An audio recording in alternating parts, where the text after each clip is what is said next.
Okay, we are on to public matters not on the agenda, discussion items only, no action will be taken. Any person may address the board at this time on any subject within the jurisdiction of Amador County Board of Supervisors. However, any matter that requires action may be referred to staff and/or committee for report and recommendation for possible action at subsequent board meeting.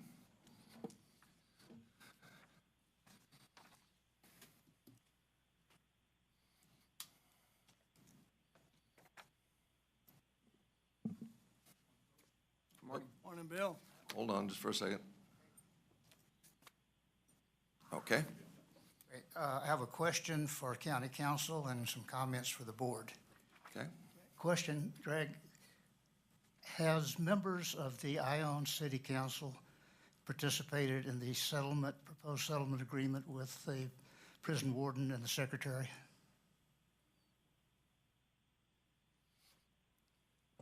I generally would not answer a question like that because it's not a public record, so the board will have to tell me to answer your question. Or they can answer. Or the board can answer. I don't have a problem if he answers. No, go ahead. Go ahead. No, they're not a party to the case. Okay, thank you. Comments.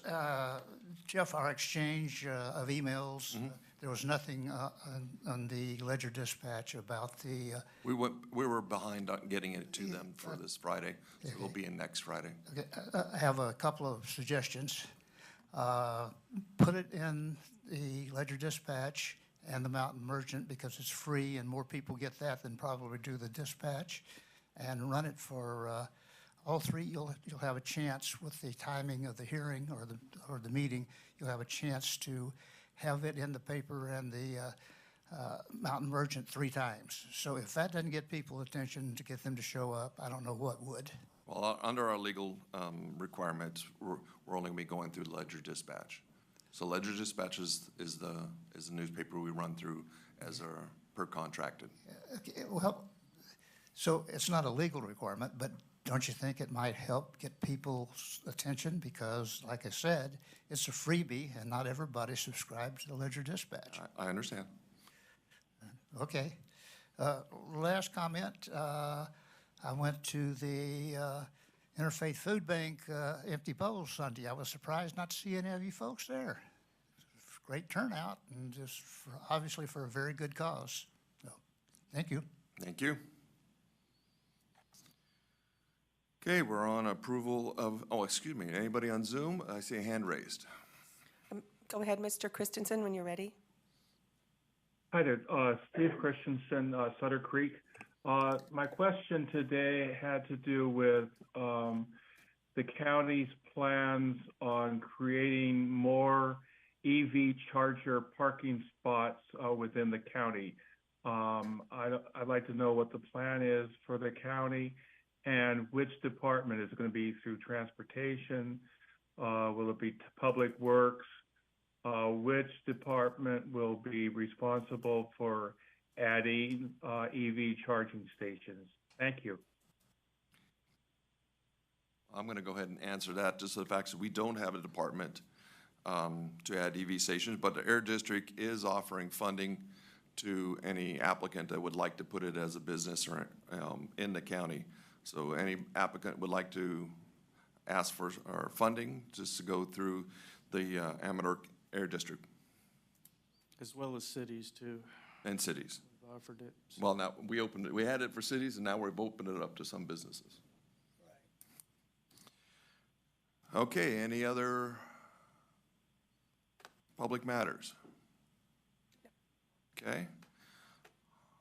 On to approval of the agenda. I move. Do you want to include the consent items or handle those on the next? Yeah, we'll handle one next. Okay, very good. Okay. All in favor? Aye. Aye. Opposed? Okay, 5-0. Consent agenda, public health wishes to pull 7P. County Council is adding addendum 1A to consent, which will be 7Q.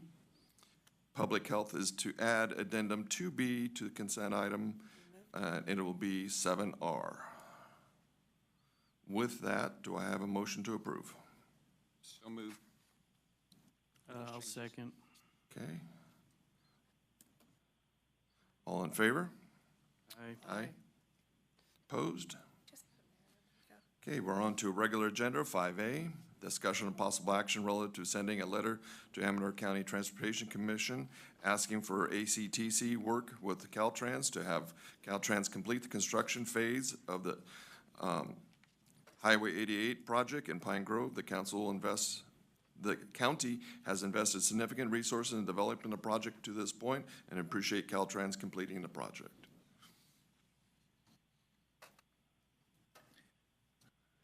I want to have Mr. Gadney come up too. I'm sure he'll be a part of this. Yeah. This item came about as after a conversation between Supervisor Crew and John Gedney. And I guess whatever the board would like to do in terms of that, if you want to have a rundown on what's been spent, I think Richard Vila is here as well. Our Public Works Director can summarize that for you. I don't know what the board's thoughts are on it. Well, if you wouldn't mind Somebody coming forward. Summarize everything for the board and for the public and why we're here. Well, this project has been a long time in the works. It's evolved after some public meetings that occurred even before I got here. As always seems to happen, the costs associated with it have risen significantly. We've been notified that we're looking at another $600,000+ that's going to be coming out of funds that could otherwise be used on capital maintenance projects on the roads. The construction, as I understand it, could still be the construction is going to utilize funds that are committed by the ACTC that can also be used for capital maintenance projects. And that's $600,000, that's a charge from Caltrans just to basically review it again. For reviewing, of the plans again, yes. As I recall, there's been substantial amounts of, I guess you could term it, reviewing from Caltrans. We are trying to bring this project to construction and seem to be met with resistance. It feels very much like the jail project does, where we're hit with incessant reviews. They're billing us for those reviews, and in the end, we just can't seem to get approval from them. We're ready to go. I don't know, John, you got anything to add?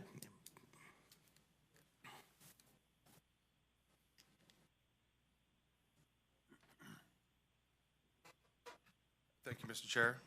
John Gedney, ACTC. Thank you, members of the board. I think Richard can help provide some information too, so I'd welcome Richard to come on up and help. But yeah, I'd like to just go back in history on this, and Mr. Eiley was right. This started many, many years ago. Back in 2004, I think this started. And started actually with a earmark from the federal government. I think it was Representative Lundgren at the time gave the county $400,000 to begin studying this project, worked with the Pine Grove community. Then it moved into the environmental phase, the project development phase, which ACTC began funding. So it's been a long, long process. We are 20 years into it and very, very close to getting approval to go to construction. It's been very, very frustrating. I share the county staff's frustration. I wouldn't wish this on anyone having to go through this process. There have been changes in design teams, changes in project managers over the years, changes in requirements, a lot of extra review, and I think a lot of it unnecessary. But given the fact that Caltrans is the owner-operator of the facility up in Pine Grove, it makes sense. They're the owner, and if someone comes along wanting to build something on your property, they're going to want to have oversight of it and make sure it's built to their standards, and that's what's happened. There has been a lot of money spent. After the initial work with the earmark, money was spent to work with the community in Pine Grove, developing a stakeholder group that analyzed 17 different bypass alternatives. Each of them had to be conceptually analyzed for alignment and cost, and that added to the time, the schedule, the cost of the project. Ultimately, the community discarded all those bypass alternatives, including a 5-lane widening through town, and settled on improvements of the existing facility. That concluded ACTC's portion of leading the project back in 2015. The project was then transferred to the county to continue refinement of the preferred alternative, going into the plan specifications and estimates phase. Another chunk of money was programmed by ACTC to complete that work. Several millions of dollars up to that point. The county at that time took over the project, and I commend their work, really. They went from a $70 million bypass project, refined it down to a $40 million improvement through the existing facility, continued to refine it through the next several years to where it is right now, which is a $8 million phased improvement in the middle of town, a safety improvement at the school, the elementary school, to allow a new egress for parents dropping off children to improve safety there, and a new signal at the Volcano intersection, and some pedestrian improvements on both sides of the highway. Again, I say that we are very, very close, and Supervisor Crew and I did have a long conversation about the cost on this.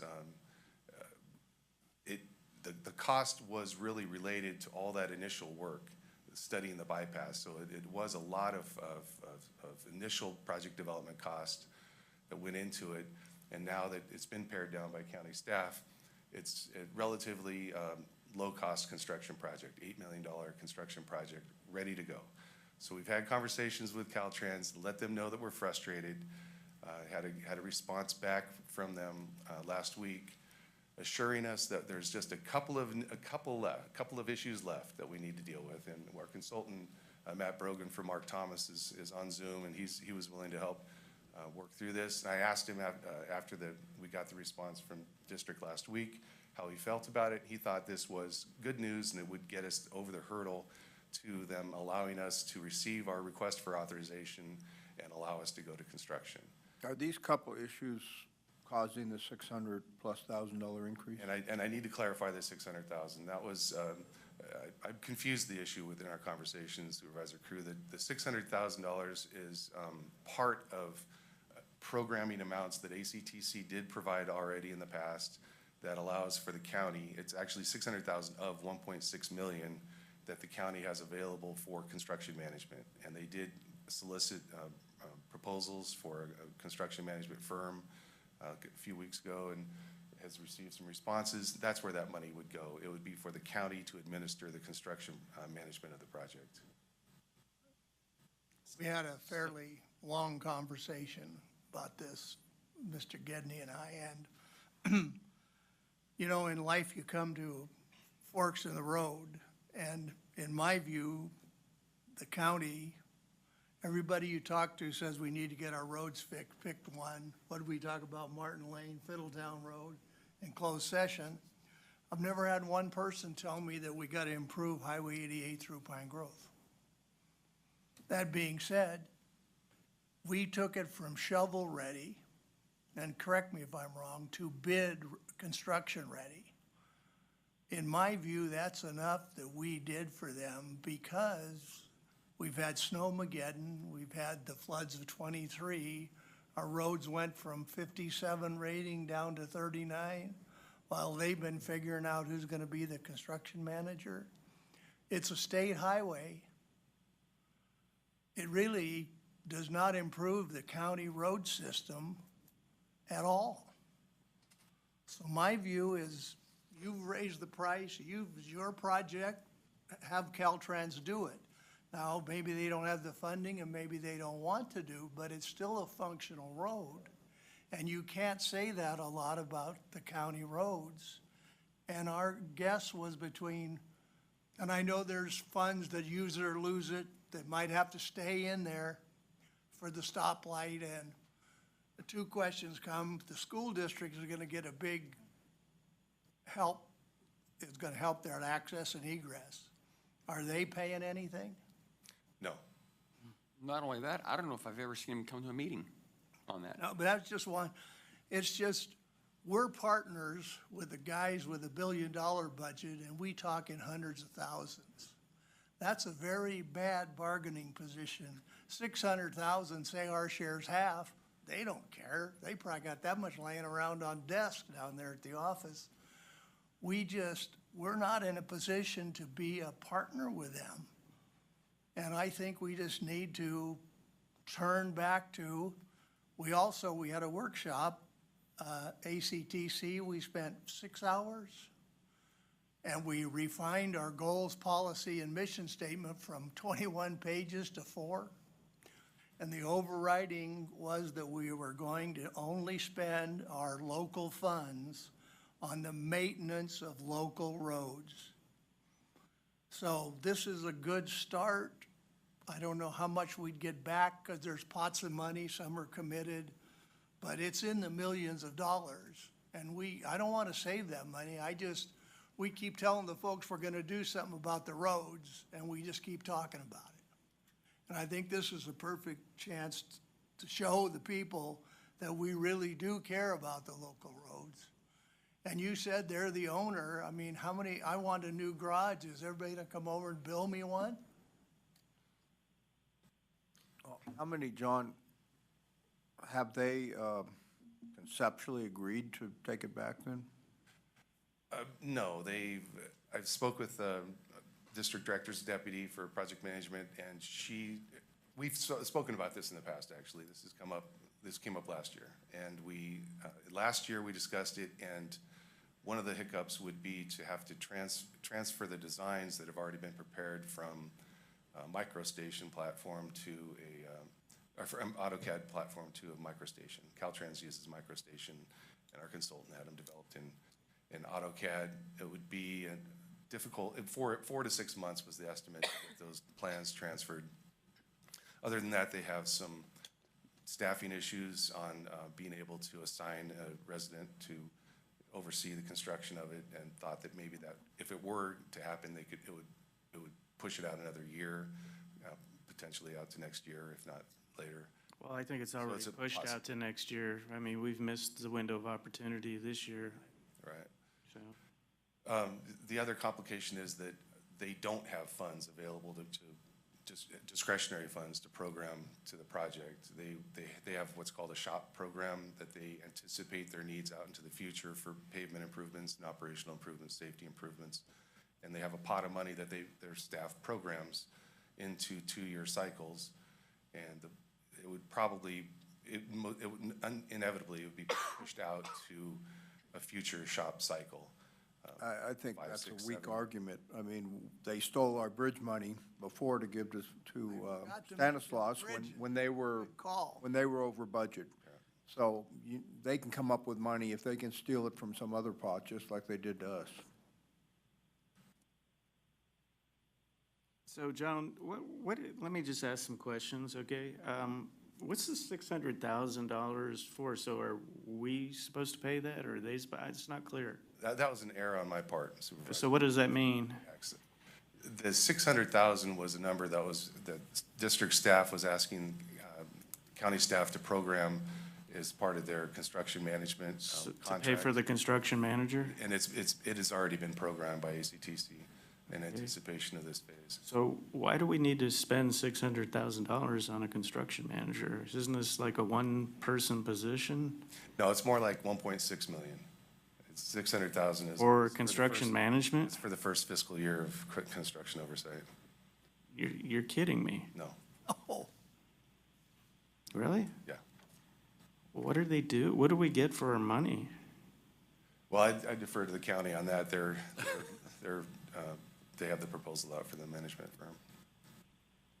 And how much have we spent total? Could we have an itemized list of, how much has gone into this project from Amador County's end of things? It's been a lot. I can give you the general ballpark numbers. It was 3.5 million for plans for project approval and environmental document phase, 1.6 million for the plan specification and estimates phase, prior to the $400,000 earmark before that. And then we programmed about 2.7 million for right-of-way acquisition, which includes right-of-way support, and then the construction estimate of 8.7 million. And we're at the right-of-way support, that's all done. Right-of-way is certified, PS&E is. But the 8.7 we still have to spend, That's programmed as and well. climbing. So that's about 8 million we've already put into it. Yeah, Yes, So right now, that's what you're saying. that's exactly right. Okay. Yeah, that, out of that right-of-way acquisition and environmental, would any of those become stale if this project was held over for another year and then have to spend more money to update them? Constantly updating the documents. They call it reevaluation of the environmental document. That would occur, 3 years is typically the number for environmental studies to go stale. So we're out of that point. We'll approach it. We've had numerous delays already in this project that have required us to reevaluate the NEPA, to preserve funds that were, as Supervisor Crew mentioned, use it or lose it, subject to use it or lose it, federal funds that are on it, that we've had to preserve from losing those because of the delay. So these federal funds, would we lose them if we gave them to Caltrans, or, can they be transferred to Caltrans? There are ways to transfer those to Caltrans and other agencies, and some agreements that you can have to trade and receive those funds at a later date. We've done that with some funds. Well, based on, what you're saying, we're already into about 8 million, okay? So it's kind of like we're beyond the point of no return. I don't know, I know you don't like it, but the reality is it looks really stupid to spend $8 million and get nothing out of it, because that's what's gonna happen. I agree with you. You had a question on construction management, and we put out a RFQ for construction management because as we're putting this project out to bid, so as the county, we're responsible for in management of the construction phase, inspections, filing of reports, filing of invoicing to Caltrans for reimbursement for the project. And because it's on the state highway, there's a lot of Caltrans interaction and paperwork that we will have to fill out. And so we felt as staff it was in best interest if we contract those services out, because that'd be too much of a burden for in-house staff to deal with. And that's what came before this board at your last meeting, and it was pulled off your consent agenda. So that was that item. So they're kind of in a hold pattern depending on what we do here. And then Caltrans will, because they've got to review what we submit and such, so that's why they have some costs involved that they would charge to the project on their end. So that's, in essence, that's what that is. And so, and then, if the state took over this project in construction phase, they would incur those costs. Or I don't know how they would charge those costs out. I don't know if they would try to charge it. That's a question I don't know. I don't have an answer to, but whether they would try to charge it to our funds, I imagine that's what they would do, because we've got X amount of dollars allocated towards construction management already. And whether if they exceed that, what happens, or if they come in under, what happens, that I don't know. Is there any hope that we could get any of the infrastructure funds for roads to help, augment this or allow us to, supplement and use our own funds for our own roads and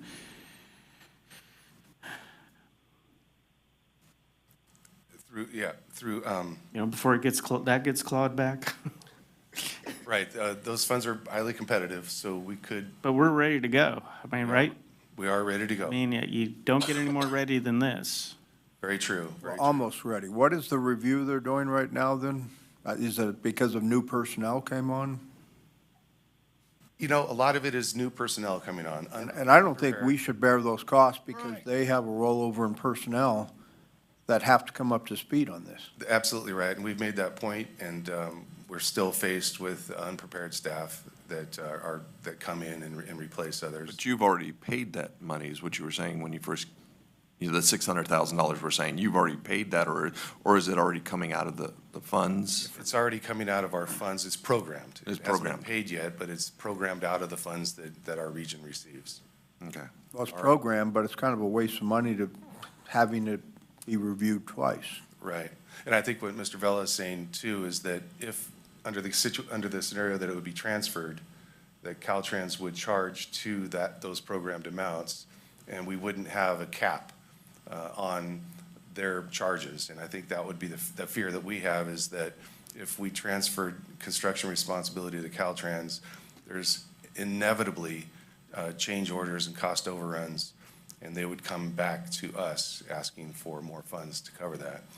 And, you know, that's where I'm having a lot of heartburn. You know, there's an effort to help improve state highway. And we've been bleeding all along the way in this effort. And you look at our roads, county roads this year, they got really tore up. And I'd say, I like the idea of saying, hey, Caltrans, you know, we've got it this far, and they can take that ball and run with it, and we can go check out some county roads. Do some work on them. Now, I don't know, I don't want to misspeak, but I'm not, you know, this is a proposal, now whether Caltrans would accept the proposal of taking it over, I mean, that's not a given. So all we can do is request it. They may say yes or no, or what have you, so I don't know what that answer would be. Yeah, all I know is, as we sit here and we're dealing with different requirements, you know, different questions we have to answer, the clock is ticking, and some of our funding have sunset dates. And we, as a approach, I think another benchmark is around September, isn't it, for some of these funds, and we have to go and renew and, or try to extend, or, you know, maybe some of these cases we can't, we may just lose it. So it is a frustrating standpoint from us, is that we've done what we can. We had a little hiccup with our utilities last year. I mean, we got that squared away. But, you know, now, you know, there's a couple of things that they're hung up on should have been addressed years ago. I mean, these aren't things that just came out of the blue because of a new circumstance that came up. I mean, these things I mean, these questions should have been addressed years ago, in my opinion. Both of our opinion, absolutely. On the financial commitment, we do cooperative agreements for the construction phase and for the financial contributions. So that's what they would require if they did agree to take over construction. They would initiate a cooperative agreement with us regarding the funding amounts. And I know that you can see the language they would include in that contract would be any cost overruns would be the responsibility of the Amador region. They would not accept responsibility for that. I can guarantee that. Any chance Congressman McClintock or Senator Padilla would do an earmark for us? Can we write him a letter? Garrett Mendy got money for Calaveras, I think. Clintock does not do earmarks. I know. So why do we keep voting for the guy? But Mr. Chair, on that regard, I think the funding is, although we do have funds, and Supervisor Crew is right, that those funds, our RIP shares, could be spent on local roads, and that's our plan heading into the future, is to spend those RIP shares only on local projects going forward.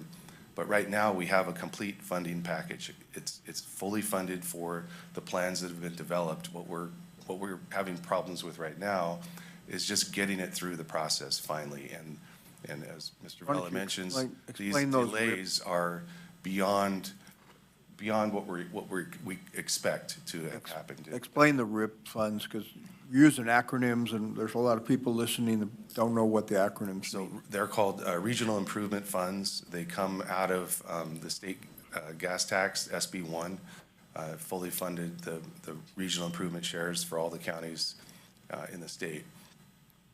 And we receive an apportionment based on our population and state highway lane miles. Every 2 years, we get a new apportionment of those RIP funds, and that's what we've been using to develop this project. At Part of the first issue I glance, see this- too is, you know, we're looking at just getting in deeper and deeper in this thing. And our local roads are, which are a county, requirement basically for us to maintain, and we're running on fumes. And it's, Things change over 20 years. I think we just got to tell them that we took it from shovel-ready to bid-ready.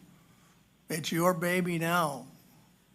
You know, that, it sounds like a good thing when I first looked at it, but listening, it sounds like there's a lot of liability for the county to just turn this back over to Caltrans.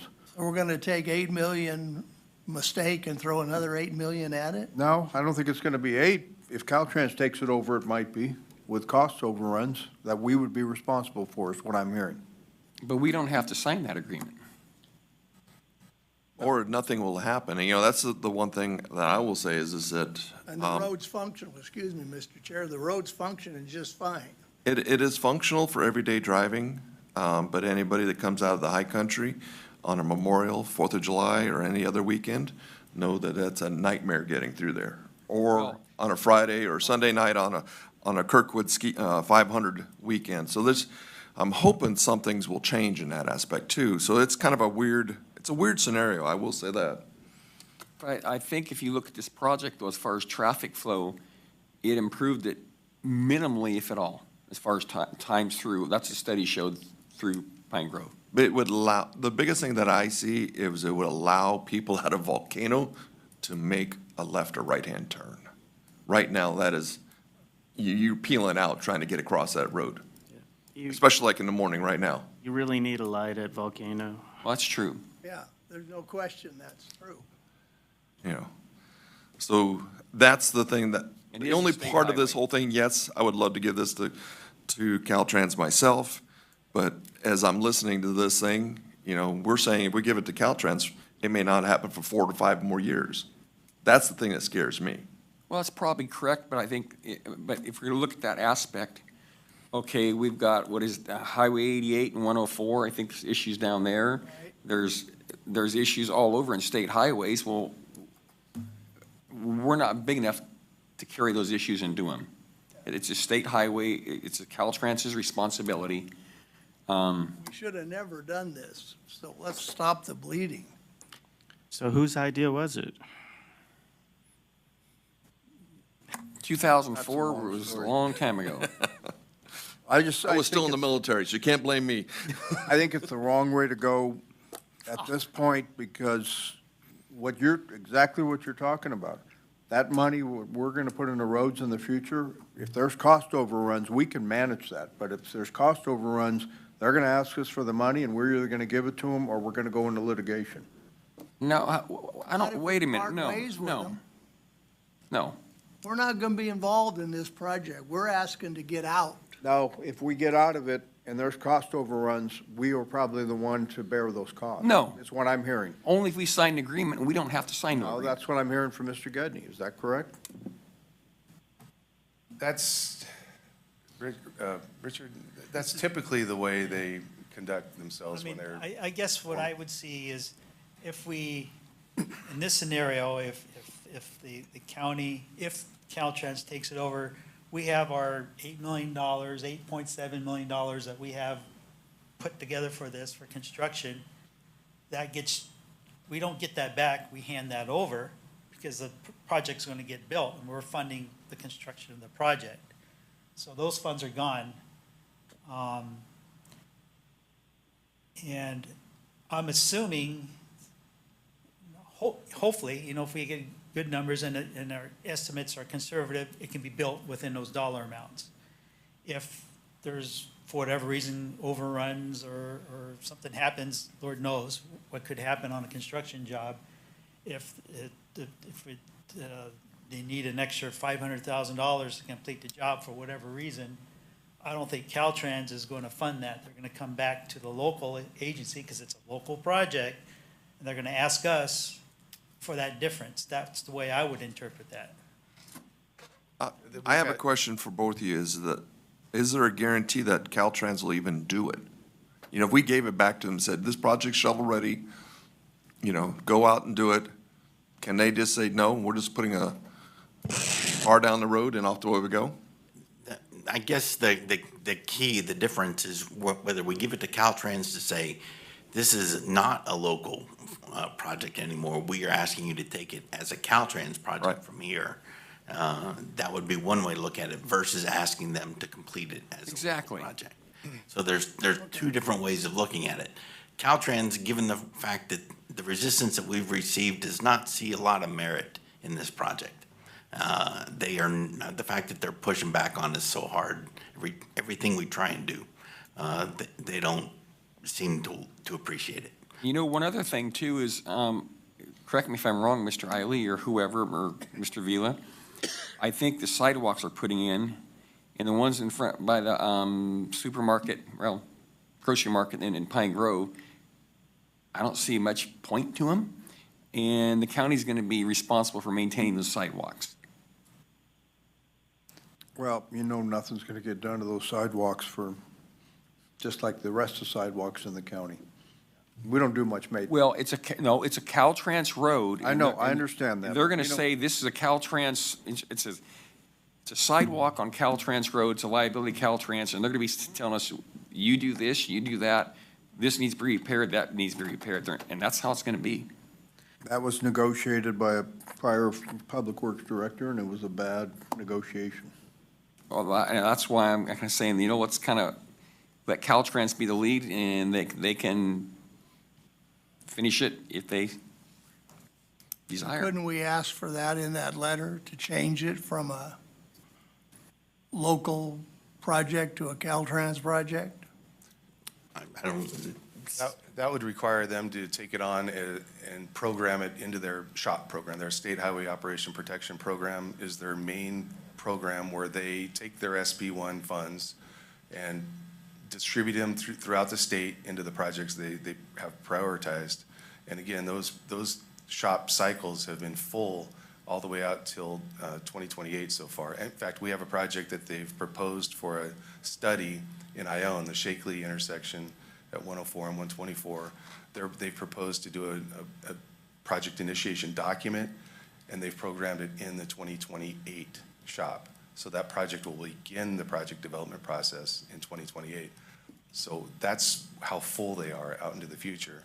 If we asked them to take over the project and held back our RIP shares, they would then need, if they had the inclination, if it rose to a priority based on their studies, which it may or may not, meeting warrants for intersection improvements and such, then they would need to program their own funds into a future SHOP cycle, which based on what we've heard, it would be 2030 or later. If we ask them just to take the project as it is and transfer all funding to them, then we essentially wouldn't be saving any of that $8 million. Those RIP funds that we've programmed to it would go with the project. So there wouldn't be any savings for local roads under that scenario.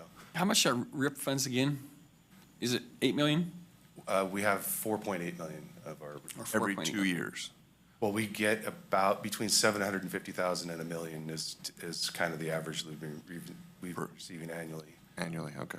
If we retain the project and want to go to construction, what's it going to take to just, it is their roadway, but what is it going to take to tell Caltrans, just get out of our way and let us do it? Good luck. That's what we've been working on throughout these years. They and that's keep what- putting up Or roadblocks. year They- 20 of that plan? Once they give us authorization to proceed, then they're out of our way. But up until then, they have authority to make sure that everything we're planning is according to their standards and specifications. But as soon as we can get that authorization, and apparently from what we heard last week, there's just two issues that remain. Our consultant, Matt Brogan, is on Zoom, and he's taking care of one of them. regarding some exceptions for clearance, which came up at the last minute. And the other one is an internal discussion they're having on whether they need to have Native American monitoring on the project. So those are just the two remaining issues. Yeah. John, can we have the director from Caltrans come and speak to the board about this? Because there are some issues that, about how long it's taken for us to get our approval and things like that, and costs keep escalating. I mean, that's the real issue. We could have started this project this year and we wouldn't be having this discussion.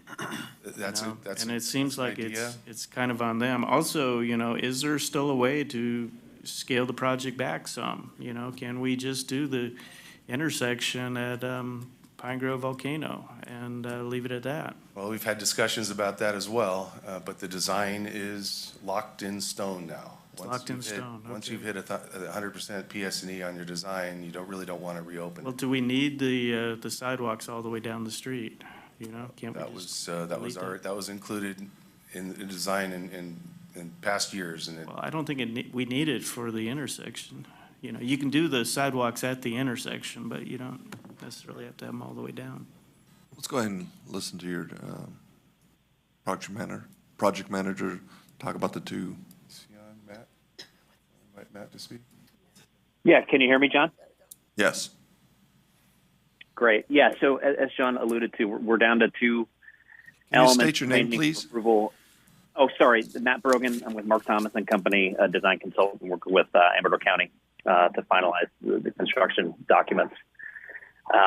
We are down to two issues. One is what they call a design decision document to document some utility pole relocations to accommodate the roadway widening. That document has been through multiple reviews with Caltrans. It is currently back into them, should be approved based on the back and forth and comment responses we've had with them.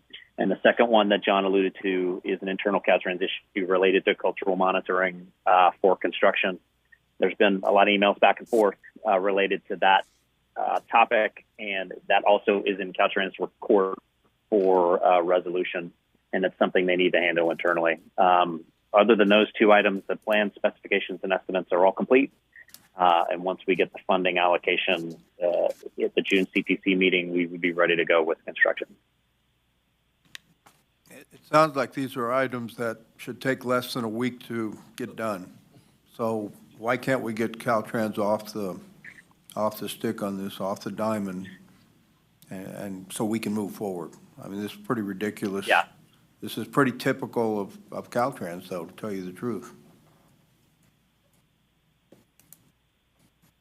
So what do we have to do to get Caltrans? As I mentioned, I think we're being as proactive as we can to respond to their comments and provide revised documents for them.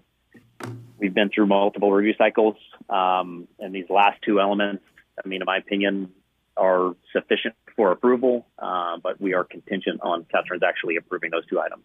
But we have provided them everything that they've needed when they do provide those comments, and we respond, almost immediately with responses to those comments. But they should have everything they need at this point.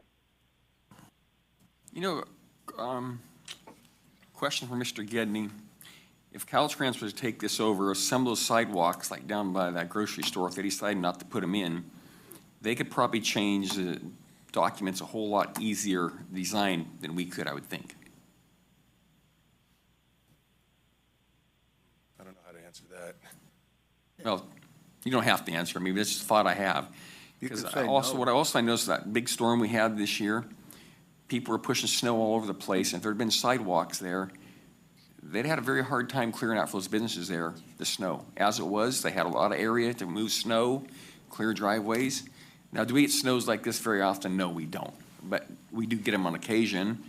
And to me, looking at that, I thought, we're going to be building a problem, at least as far as that location. And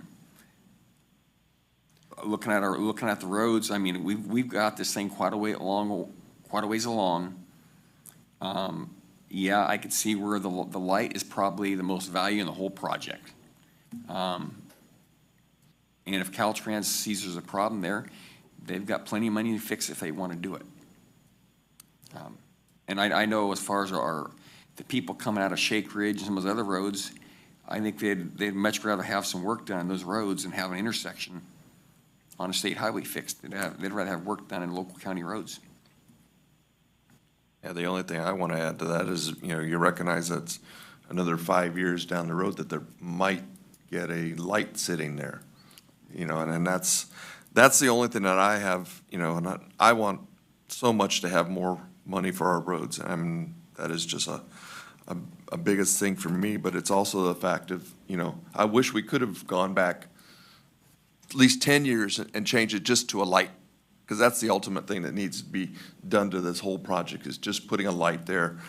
But I'm just scared of not being able to do this for, 5 years plus, I agree with you. And then the added cost overruns at that time. What will Caltrans come back at that time? Well, we're not going to do the project unless you give us X amount of millions of dollars. Well, I agree with you what you said, but here's the problem I see. Okay, you're saying it's probably pretty accurate, I think, generally. We don't have to do that, but, okay, well, what about those roads we have out there that some are in pretty dire shape? Where's that funding going to come from? But we're not guaranteed to have this funding to do it anyway. Well, I think we are. Not if they give it to Caltrans. Well, we don't have to. We can give it to Caltrans. We don't have to sign in.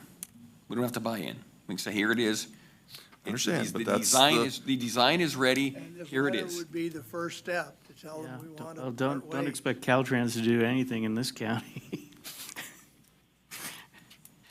Look, maybe we ought to try to get more funding from other sources. Maybe there's a way to approach, federal, state senators, or, U.S. senators, ask them for additional funding. We're ready. We're ready to go. There's no representative from Caltrans here today? No, I spoke with them and invited them to participate. The district director was considering who of his staff that he would ask to be here, and mentioned design staff, and I thought probably design staff probably wasn't going to help the conversation. I think your suggestion, Supervisor Axe, to have the district director himself show up might be more prudent. I think it would be productive. Maybe we should wait until next time. Well, let's let this go out to the public. Anybody in the audience? Okay. Anybody on Zoom? No. Okay. You have a hand. Oh, we got a hand.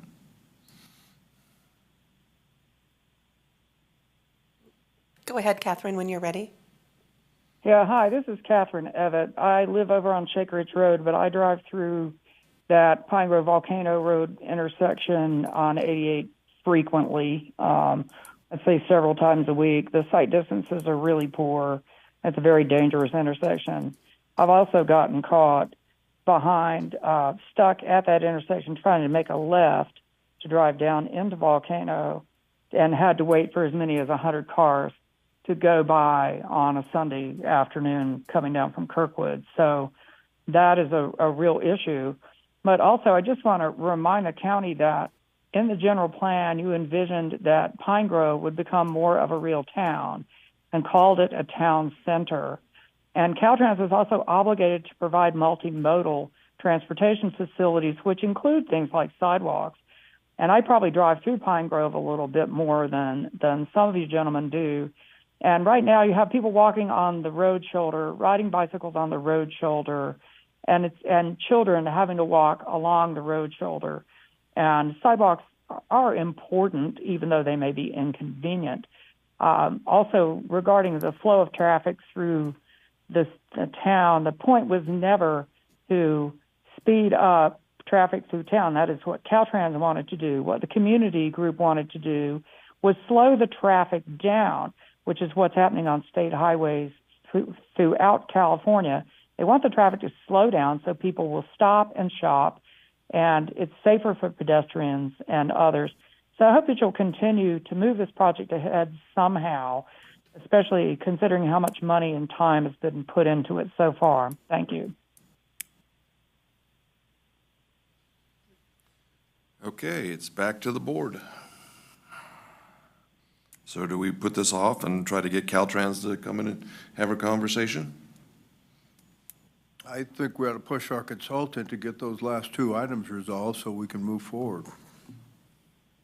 I don't. I don't.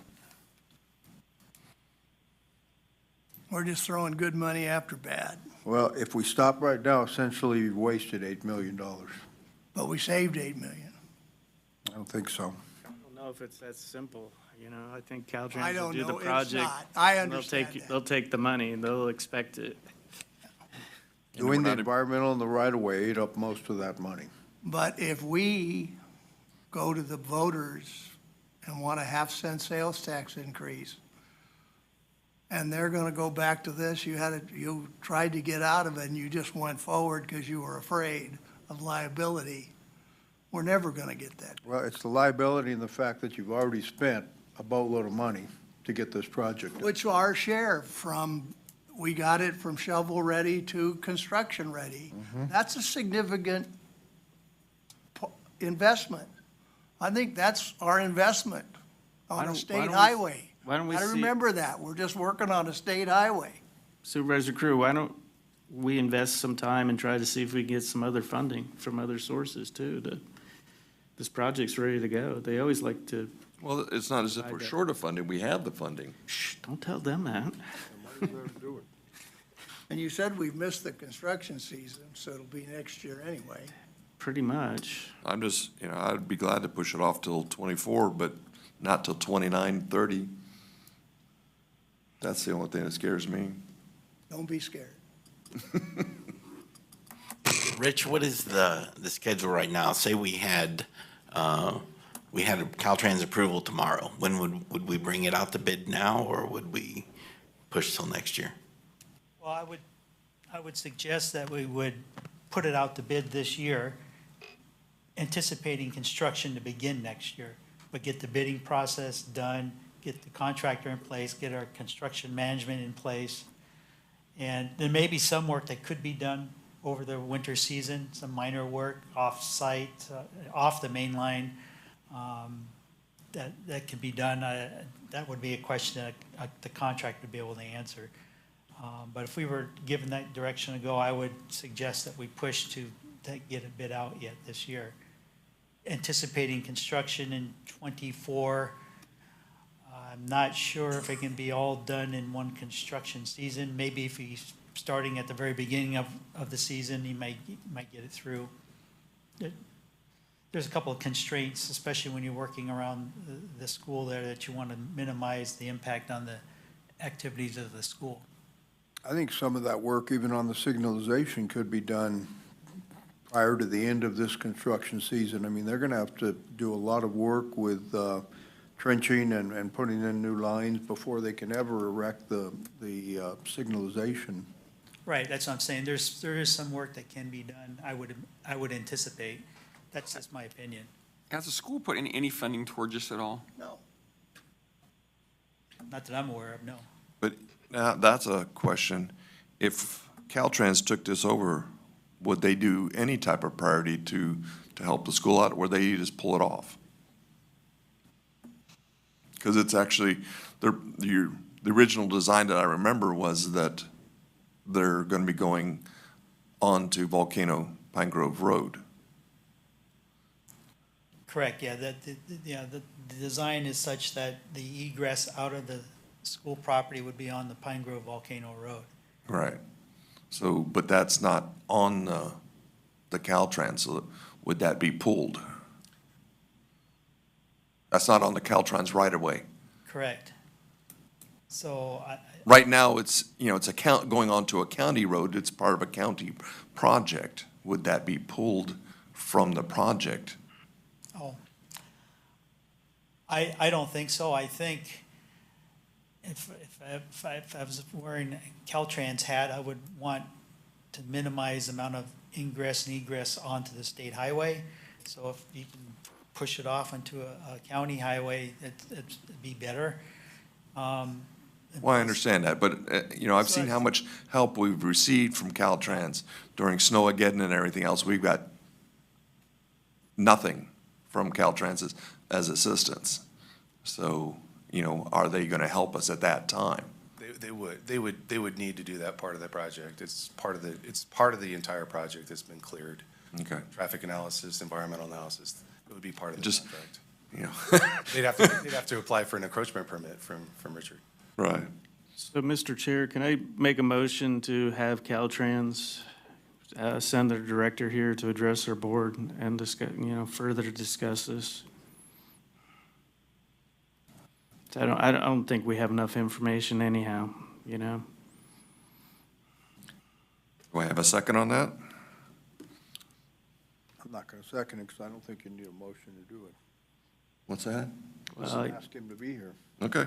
I think we're done for today. So just push this to another meeting, hopefully have a Caltrans person on. That would be the district director. Okay.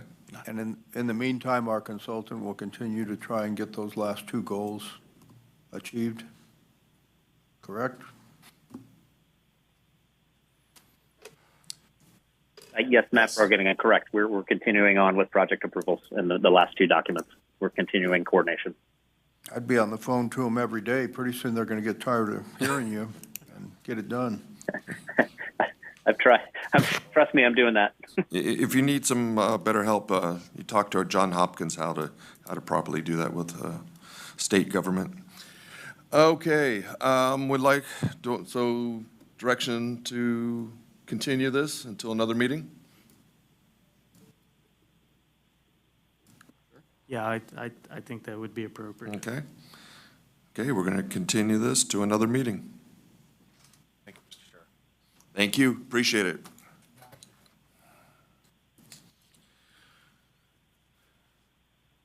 Five B, Electra Road Maintenance MOU with PG&E. Suggested action, approve the memorandum of understanding of road maintenance of Electra Road and have my board chair sign in behalf of the county.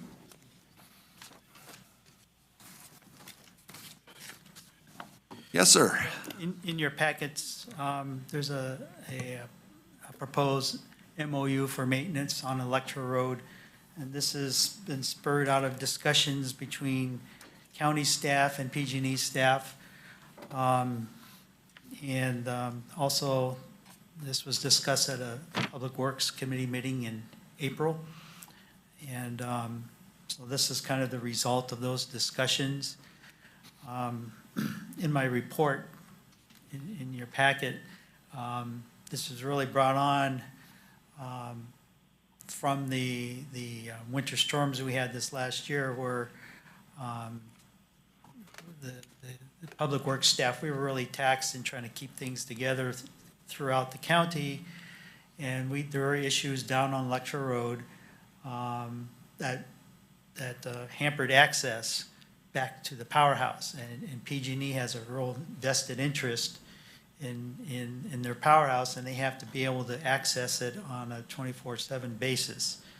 And they realize the fact that, not necessarily any fault on ours part, but we couldn't guarantee that access to them. And they felt that, there's a certain liability there that they want to eliminate. And so they're in a position that if we have this MOU in place, it enables them to be able to access funds on their side to help correct some of the issues that would compromise the access or maintaining the access to the powerhouse at all times. So that's basically what we have in front of us here. Well, there's been a couple questions. One is, would they be authorized to close the road all by themselves? Not my understanding. That would be something that would be a coordinated effort between them and us. Say if they wanted to say, all right, there's a certain part of road we need to fix. We got to have heavy equipment out there, and it's not going to be passable during that time. Just like it would be anywhere, if we had a contractor working on any other road in the county, it would be a coordinated effort with the county to, if it required a road closure, it would be coordinated through us. Maybe we could clarify that. Yeah. we're not giving up that responsibility. You know, they have to go through us to physically close the road, or at least your department, Yeah, you know. I mean, Unless there's like, they should coordinate. Now, if you got an absolute emergency, you know, something's coming down like that second, could they do a small closure till they notify the county? Sure, I could see that. But it'd have to be something that goes through the county to have any type of closure. You know, it is, you know, the sheriff had a discussion that, you know, he should be, you know, because it's the OES, you know, for emergencies, you know, it should be coordinated through the OES office also during an emergency for road closures. right, So- I mean, that would be my understanding if we had the fire, like we had electric fire or Right. whatever. OES steps in, they're running the show. They closed Electra Road down during that fire. We didn't do it. They said, we need to have this road closed. Right, and I understand that, but it's just, you know, in the document itself. What I'm saying is, in the real world, if you've got a bank that's actively slipping, I don't care if it's PG&E's janitor or, you know, whoever, they can say, hey, that road's closed, you can't go down it. Notify the county can come out and say, hey, we're gonna close the road. But I don't want PG&E to, just be able to say that, we're closing that road, and the county not be able to say, hey, no, you can't close it, or why are you closing it? We want to have that authority. And it does say that they're, you know, they said they want heavy communication. That was the Right. one thing, it does say they want to have communication before anything happens. With regards to road closures. Right. Sounds like there should be something in there that's definite about OES, that during emergencies, OES will be the ultimate authority on that Right. road. But the other thing, Richard, is under the fiscal impact, it says none, any future maintenance of Electra Road will be funded through the annual department budget. Whose budget? Ours? Correct, I mean, that was the intent of that statement. Just like any other road, if we do road maintenance on it, that the county is initiating that we would be paying for it. But then, as far as emergency work, that would be paid for by PG&E, but they would have to request that funding from their agency. Correct. So does that mean the county would be responsible during an emergency to pay for that first and then have it reimbursed? Not necessarily, that's not my understanding anyway. I mean, what this I don't does- care about your understanding. I Right. want to know how a lawyer interprets it. you know. Of course, every lawyer interprets it differently, I think, so. Sorry, what was the question? Well, any future maintenance, so the maintenance would be through the annual department budget, but then what happens on emergencies, because what I see is PG&E will request the money to get the emergencies remediated. They're gonna request the money from our agency. What happens if it's not approved? Does Clint happen to be on there? Clint Harris? Okay. No. And something else I have a little bit of heartburn over is, we agreed to close the road closures during high hazard periods, storm, flooding, wildfires. I mean, you know, that's pretty broad.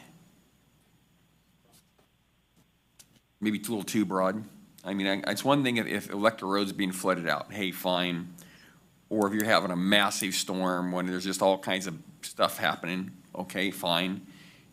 But when you say storm, I mean, you have storms all winter long. So basically, I mean, I don't think PG&E would do it, but it's putting in a position where you could say, hey, it's wintertime, it's storming, Electra Road's closed.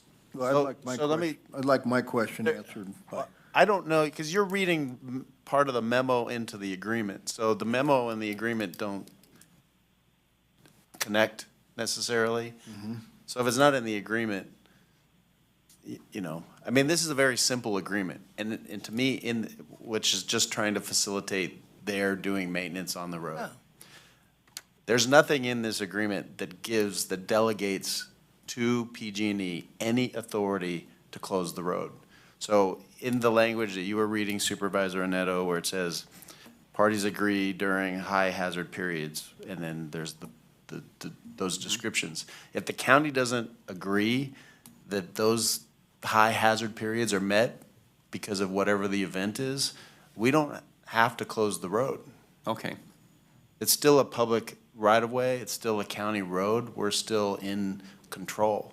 I mean, we'd have to discuss it with PG&E, and if, they disagreed and they really wanted it closed, then maybe they're gonna say, well, we don't wanna do this anymore because you're not cooperating with us. But they don't have independent authority to go out and say, this agreement allows us independently to close the road.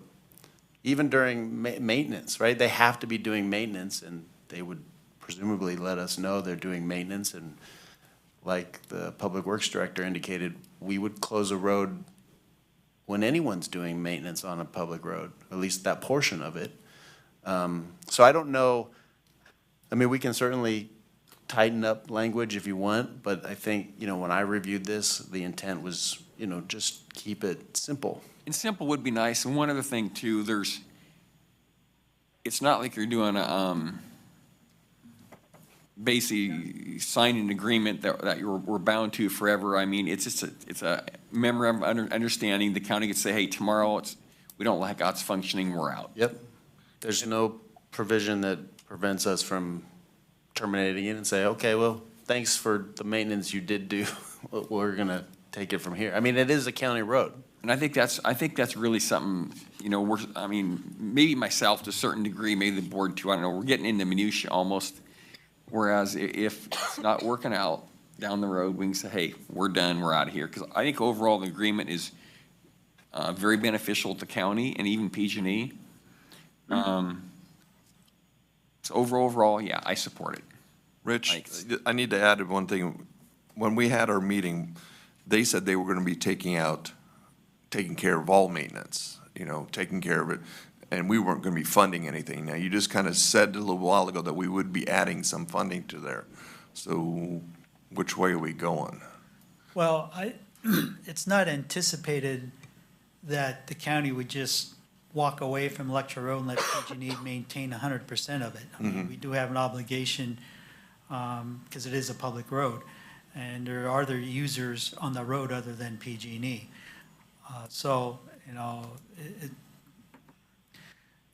We do have an obligation to make that road traversable, and it is to a certain degree.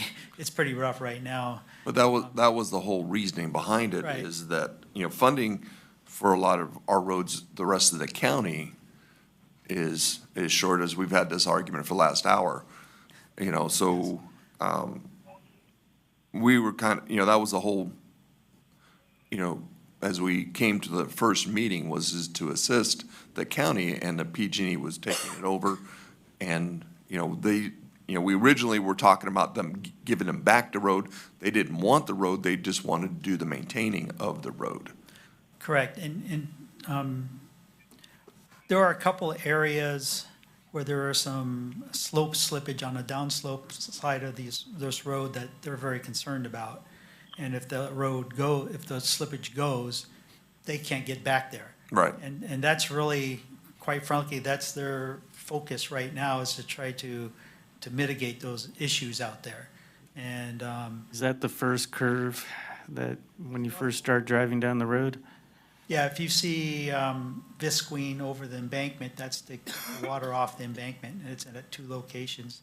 That one occurred last year or the year before, and one occurred further up closer to the powerhouse this past winter due to the storms and such. After watching them, what they've done on Tiger Creek Road, for repairing the road after the 2019, the 2019 flood, they've done some good work. Yeah, and there are funds available that they have to apply to this, but they need a document like this in place in order to unlock those funds for them to tap into.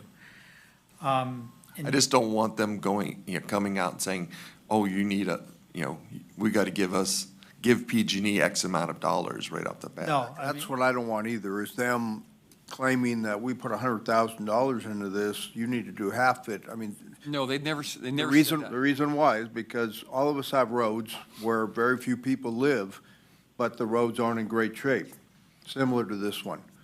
So I don't want an inordinate amount of money spent on this road when it should be their responsibility. You know what, it might be a county road, but it's most important to them. Well, Cook Road might only have 5 people living on it, but should we be spending $50,000 on that? No, the meetings we had, Richard, that, they never brought that up anyway. No, but Rich brought it up, so that's the reason I wanted to, Okay. iron that portion of it out, Well, I think we're still gonna. as we're talking about department funding. We're not saying we're doing nothing out there, but they're saying there's a lot of big, expensive projects that probably need to be done. They'd like to have a vehicle to do them, and I think anything they can provide, especially the heavy lifting like that, I think is a heck of a deal for the county. And I mean, I think PG&E's gonna probably do a lot of maintenance out there, but that's not saying that maybe the county can't go out and do some basic fix some potholes, maybe clean a culvert occasionally, some routine maintenance. I think it'd lessen our load, and probably, I think the road will probably be in better shape because of it, long-term. If you got a hand up. Yeah, and one thing you mentioned as far as road closures, the county, I think the roles are reversed. It's more likely the county would want to close the road and PG&E would not want that to happen than vice versa. So I don't see that as a fear where they're going to want to close the road all the time and we're going to have troubles trying to keep it open. It would be the opposite. And I think what this does is it helps provide a vehicle for them to plan. If nothing else, these repairs can be planned so that if it requires a closure, it can be planned and orchestrated rather than something under emergency, which may occur probably at the most inopportune times. So that, these repairs can be done systematically in a planned approach. Okay. Well, let's go out to the public unless Supervisor have any more questions. Looks like we've got a couple on the Zoom. Go ahead when you're ready. So this is Chris Bennett with PG&E, the generation supervisor responsible for the Electra project and the Electra Road area for the McCollum. Can you hear me clearly? Yes, we can.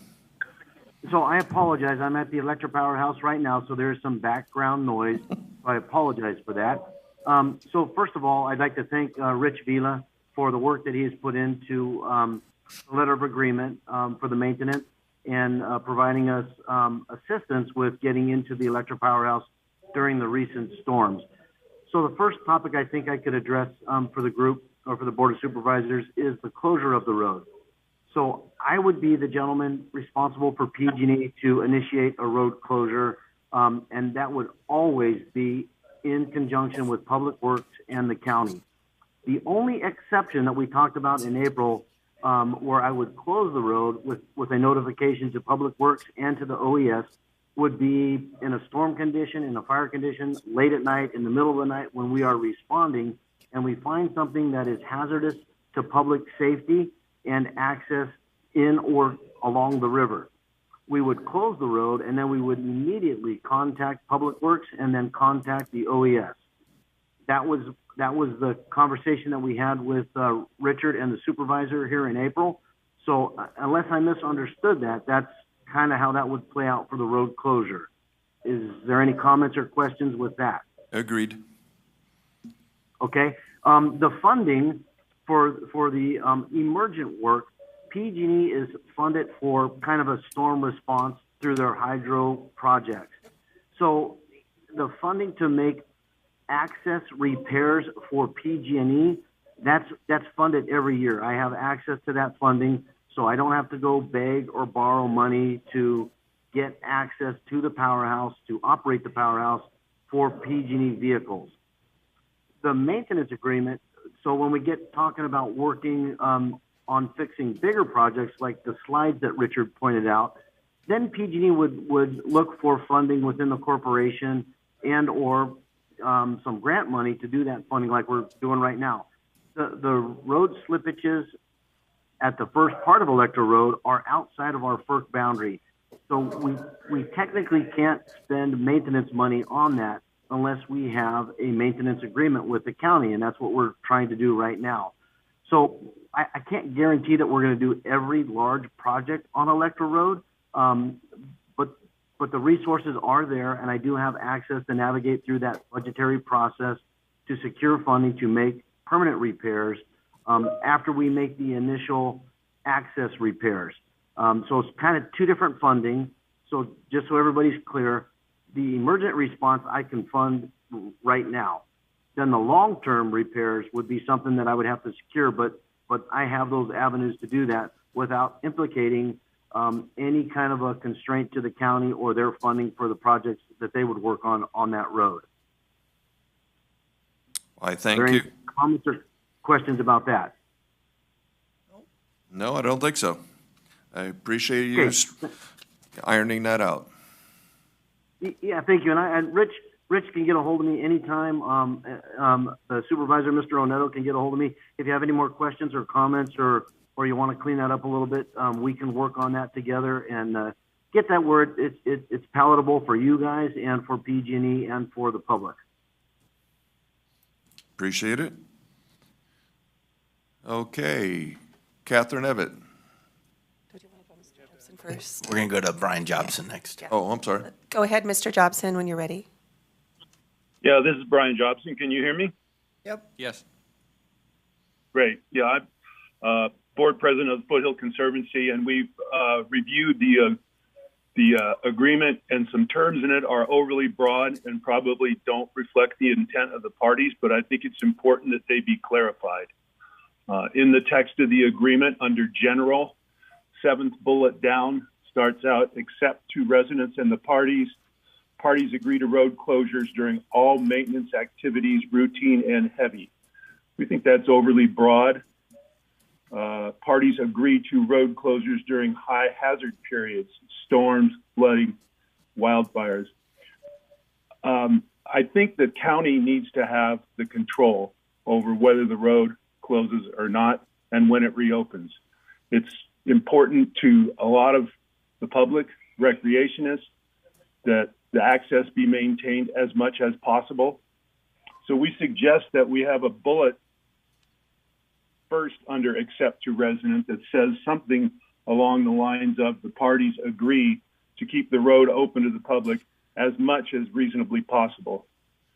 And then proceed to say that closures may be required during some maintenance activities and some emergency situations, but the county will determine with input from PG&E when those closures are necessary and how long they'll last and when the road will be open again.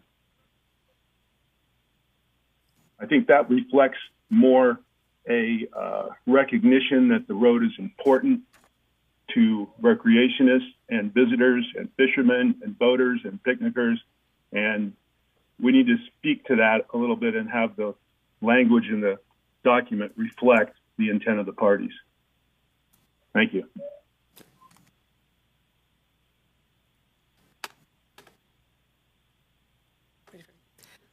Go ahead, Catherine, when you're ready. Yeah, thank you. I would just like to support what Mr. Jobson said. I think the language of the agreement is a little unclear because it does sound like the parties are agreeing in advance that the road will be closed under certain conditions, and it's not super clear that consultation is required or that the county maintains the ultimate authority. And since it is a county road, I think it's very important for the county to maintain full authority over closures. And, you know, I'm encouraged by what Mr. Bennett said, but it is a county road. It should be open as much as it can be. I think it's great PG&E will help maintain it. Just something for y'all to keep in mind in the future. This project will be up for a new FERC license in not that many years, and you might want to consider making sure there's a condition in the new license that puts some onus on PG&E to help maintain the road. Thank you. Anybody else?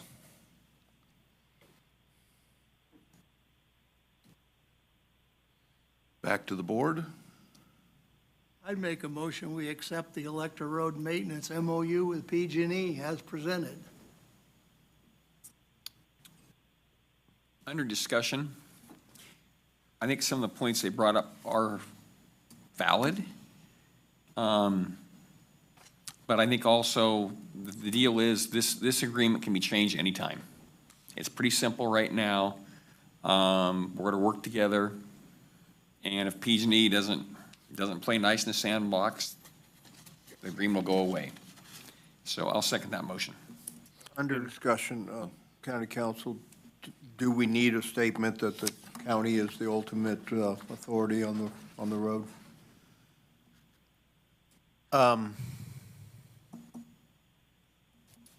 I don't think we need it. And as Supervisor Neto said, we could, if this becomes a problem for the county or we're seeing closures that we don't agree with, the county can terminate the agreement. But we could add it. I don't know that it's, some of the language that was suggested about that ultimately it's the county's, ultimately the county is the sort of the final word on road closures. A provision like that would be fine. Yeah, to add on to that, for myself, as Supervisor Neto brought in the prime example, no, actually, PG&E brought up if they're going out there and they have a rock fall, why leave it open for some early fisherman to get hurt out there in the morning? But under discussion also, the thoughts on, it's under PG&E header page, per se. Should this whole MOU be under a county header page? A little OCD in me, I'm sorry. It doesn't matter. I mean, we could take the header off and just, usually there's no header. It's just submitted on their letterhead. Is it? Okay. It looks like, but we could certainly just put it, take off their letterhead. Well, we can leave it as is if that's a It standard. doesn't affect the content. Okay. Well, we have a first by Supervisor Crew, second by One more thing. I'm not too concerned about that language being necessary. It says over and over in here, the parties agree. The parties have to agree before any work's going to get done there. Right. Agreed. And if the county says no, then it's not going to get done. So I don't think any additional language is necessary. Okay. Again, we have a motion by Supervisor Crew, second by Supervisor Forster. All in favor? Aye. Opposed? Okay, 5-0. There was a typo on, Uh-oh. under heavy maintenance, the dark bullet, PGA further agrees to seek funding.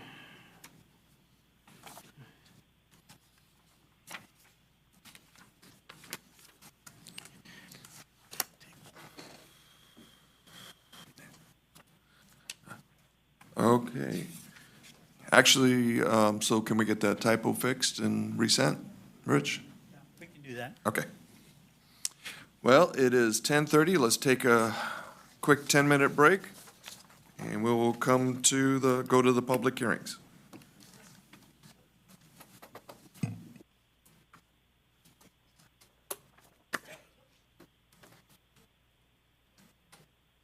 Yeah, taking a break, 10 minutes.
Okay, we're going to bring the meeting back to order. We'll be starting with the public hearing, 6A. Planning Department, consideration of Planning Commission's recommendation to approve a general plan amendment from OR to open recreation to C, commercial for 3.6 acres in conjunction with a use permit for Everest Infrastructure. Good morning. Morning. Chuck Beatty with the Planning Department. The Planning Department recently processed a request for a use permit to put a 150-foot tall monopine cell tower adjacent to the facilities buildings for Mace Meadows Golf Course. Planning Commission did approve that use permit, but it came with a request for a general plan amendment because those, the property where those facilities buildings are has a general plan classification of open recreation, and cell towers aren't permitted in the open recreation district, or the open recreation general plan classification.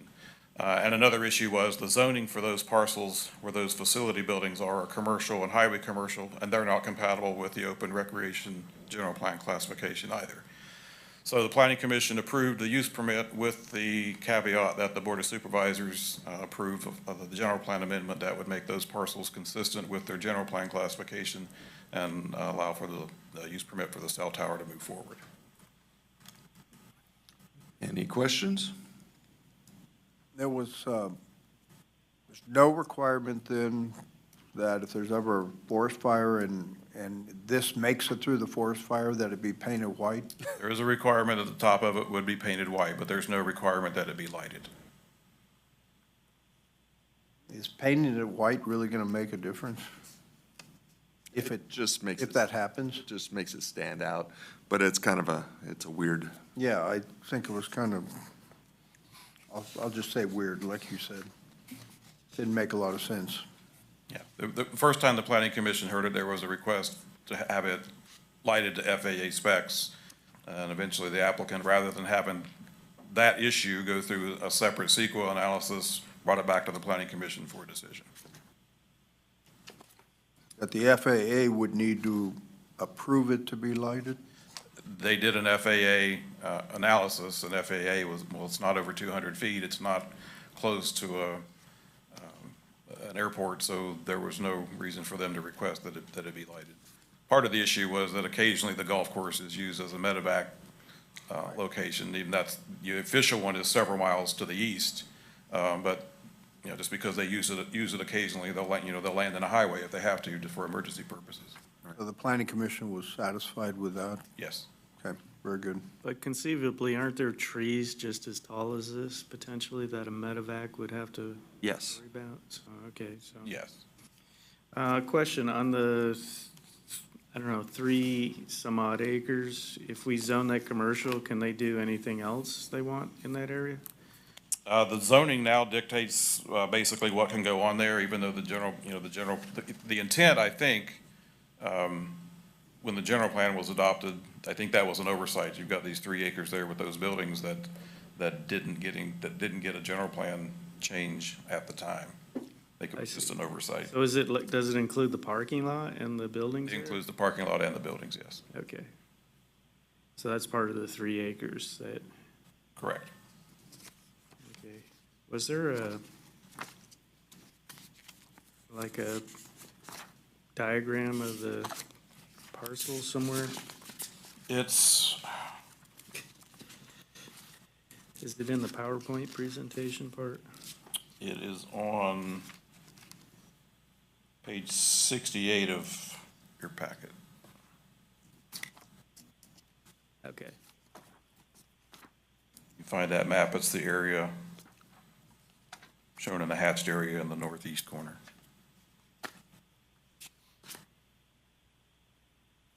And that little finger that sticks out there goes to 88, that's the road access they use for the lower side of the property.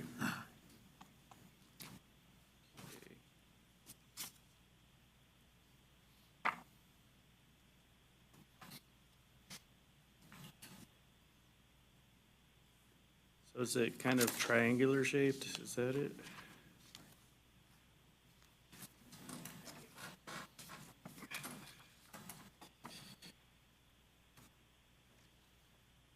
So right here?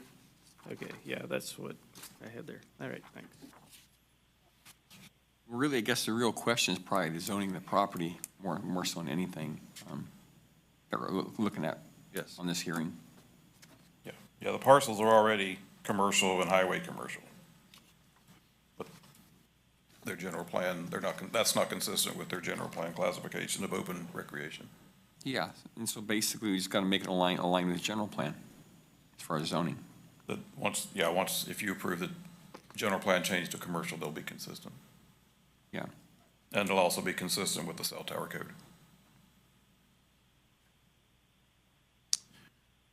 Okay, go out to the public. Anybody in the public? No, not at this time. Okay. Do I have a motion to close the Move public? to close the public hearing. Okay, Second. I'm gonna go Supervisor X is a second. Okay, all in favor? Aye. Aye. Opposed? Back to the board for discussion. Well, I think basically what we're just really doing to make this line up with, Yeah. what's being done there and as far as, the use, and, I'd make a motion that we do a general plan amendment. Also approve the resolution and the findings 1 through 6. Second. Okay. Okay, Supervisor Where is the finding that it would have to be painted white, the top, if everything else burns? It's in the conditions of approval. It's In the conditions of approval? Yes. Okay. All right, very good. Okay, call for the vote. All in favor? Aye. Aye. Opposed? Okay, that passes 5-0. On to 6B, Planning Department, consideration of Planning Commission's recommendation to approve general plan amendment of plus or minus 3 acres from the residential low to town center general plan designation and zone change application. Mr. Chair, I'd recuse myself on a matter on this property before. Okay. I'd done some work for Mr. Rapini, so I recuse myself. And he's the applicant on this.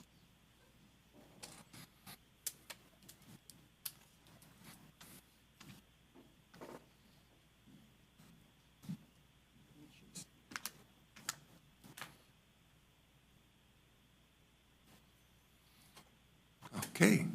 Hi, so this is Krista Roussel with the Planning Department. The project is a general plan amendment and a zone change for a portion of an existing parcel. The Planning Commission did approve the tentative parcel map 2903, creating, I think it's several parcels out of this one property. The zone change and general plan just applies to part of that property that was included in that tentative map. The property owner is Del Rapini Construction, and it's located in Supervisorial District 4, and it's 300 feet southwest of the intersection of Ridge and Highway 88, so it's that lot right behind Dollar General. The existing general plan designation of the entire property, I guess, would be residential low density and town center. So the proposed general plan designation just changes the entire property to TC Town Center. The present zoning is currently split between single-family residential and heavy commercial. The proposed zoning would just resolve that into completely heavy commercial zoning. So, yeah, so the entire parcel was 6.39 acres included in the map, and only 3 acres would be affected by these changes. Let's see, so it was reviewed by Technical Advisory Committee and the Planning Commission, adopted the mitigated negative declaration as the appropriate document, and recommended approval of the zone change and general plan to the Board of Supervisors, subject to the findings and conditions and mitigation measures included in the staff report. I did want to note there was consultation for this project. This was previously submitted to the Planning Department as a parcel map, general plan amendment, zone change, and use permit. So this was a resubmission of the parcel map, this recently approved one, that eliminated that use permit aspect. So you guys have seen this property before with a similar project, but this just does not have a use permit attached. This is what you're referring to, the battery? Yes, so this is just the parcel map and the zone change and general plan amendment.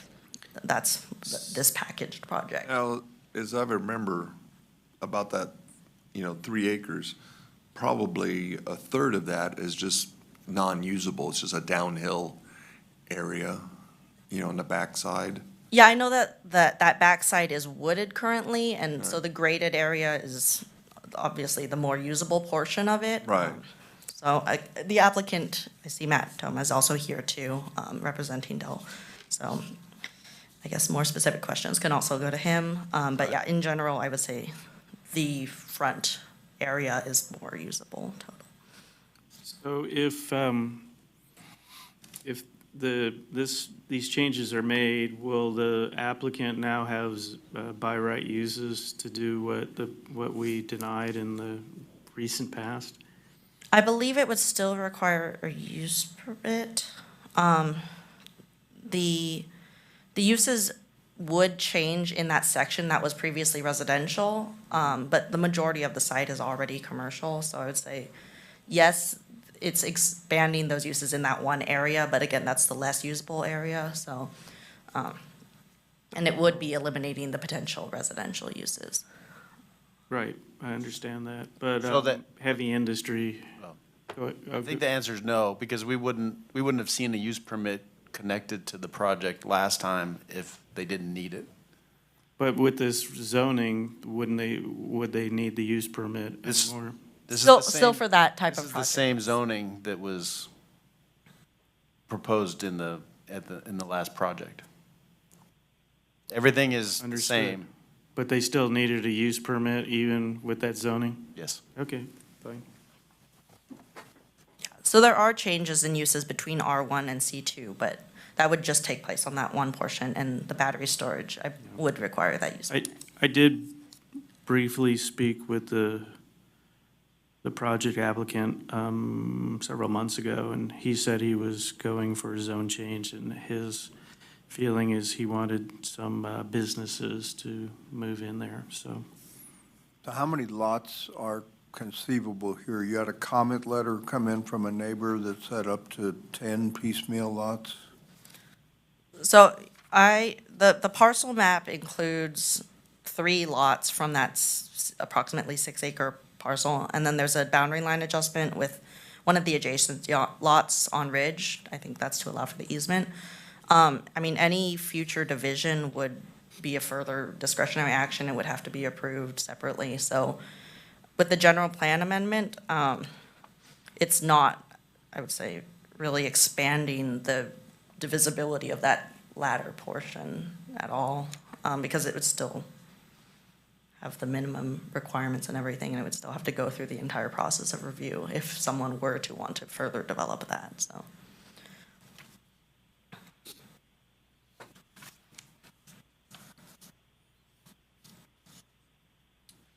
Okay. Out to the public, anybody who'd like to speak to this?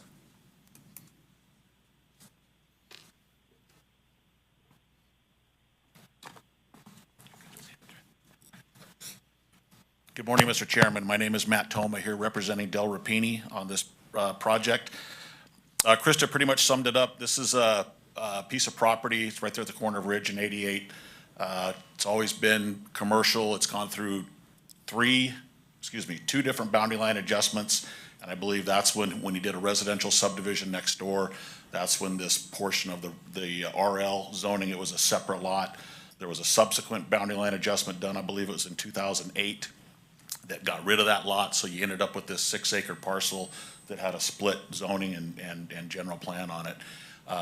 Most of the property currently has been graded when he did all that grading for a shopping center quite a few years ago.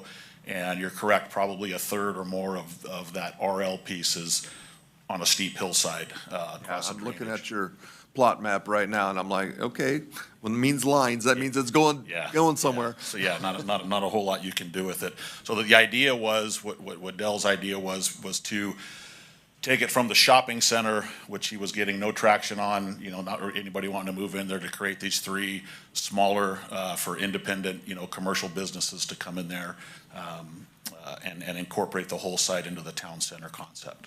So, yeah. And I'm here for any questions if anybody has any. You had any interaction with that specific neighbor, Ms. Gardner, or anyone else on this? I have not, and I think that came up, I believe, was that after the planning commission? Yes, we have talked, she commented, I believe, before about the previous submission as well, but she just lives nearby, I believe. Yeah, and I'm not sure, I'm a little confused also where she talks about it's an automatic piecemeal for multiple lots. I'm not sure where that would come from. Any further subdivision or division of this property would have to come, back through this whole process again, where, the county would get another shot at it for sure. Well, are the lots there also limited by wastewater and potentially Absolutely. water? Yeah, water and wastewater are, as you know, difficult in Pine Grove with the water agency, yeah.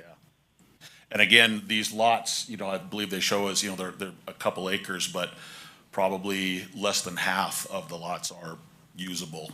There's a large cut bank in the back on the west side, there's a pad, and there's a large fill bank on the Highway 88 side. So not like you can develop the entire parcel itself. I see a drainage easement and a lot of other things in there. Yeah. Okay, anybody else from the public? Anybody on Zoom? No, not at this time. Okay, do I have a motion to close public hearing? So moved. Okay. All in favor, say aye. Aye. Aye. Opposed? Whoops, that's a 4. I forgot to say aye. 401. Okay, back to the board for discussion. I'd move that the board approve the general plan amendment GPA-21-0 through 2 through the resolution, and then approve the ordinance for the zone change ZC-21-10-2 and the recommended findings. I'll second. Okay, we have motion and a second. All in favor? Aye. Opposed? Okay, 401. Now you can go get Supervisor Neto.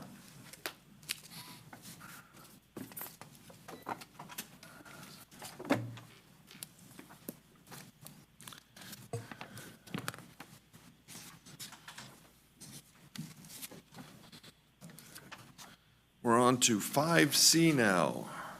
Fiscal year 2023-24 Senate Bill SB 1 Resolution and Project List Adoption.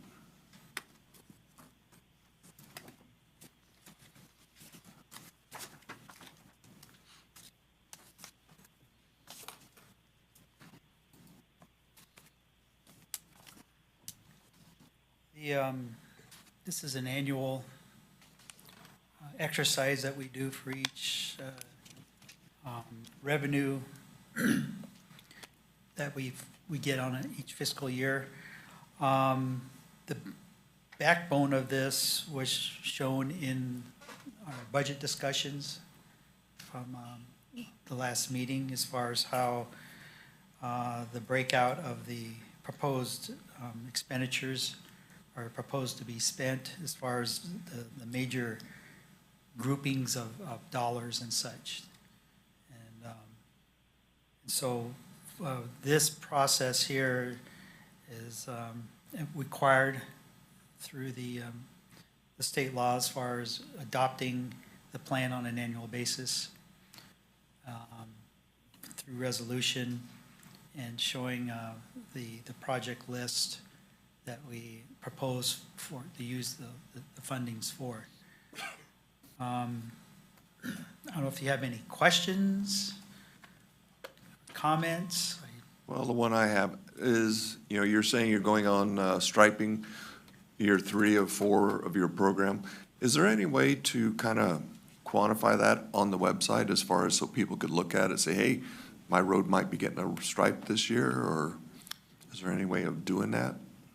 We could, I mean, we have the, roads broken out in Right. 4 different categories or years. And I don't see a reason why we couldn't publish that as far as the planned, for each year. I striping. think for myself, it would be when things are gonna happen. Because it's been, since we now have SB1 money, striping had been a problem in the county for a long time, and especially in the upcountry, when we snow removal, and it kind of removes some of the stripes.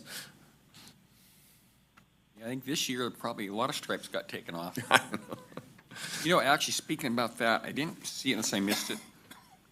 There's a little small section of the Ridge Road too. We had to look at, put some reflectors there, because you come off Upper Ridge on the Lower Ridge. That's a real nasty spot. You've got reflectors, you kind of, know what lane you should be in when you turn right. Right at that intersection with Climax? Yeah. Upper Ridge and Lower Ridge, yeah. Okay. Where Climax takes off, I guess. Yeah. I know that's about the location that we shoot for is anything above that elevation.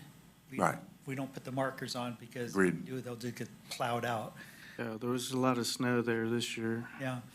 Yeah, I'm not saying many, I'm saying maybe probably a dozen markers, all, when you turn from the Upper Ridge, go on hit Lower Ridge, just that, I've noticed a number of times that you turn there, it's kind of almost like, okay, where am I at? Because the line gets faded and the reflectors are gone, and that's probably not something for this meeting, right? But something like I had a thought. Any other supervisors? No, overall, I like what's going on. Okay. Yeah, I hate to bring up, but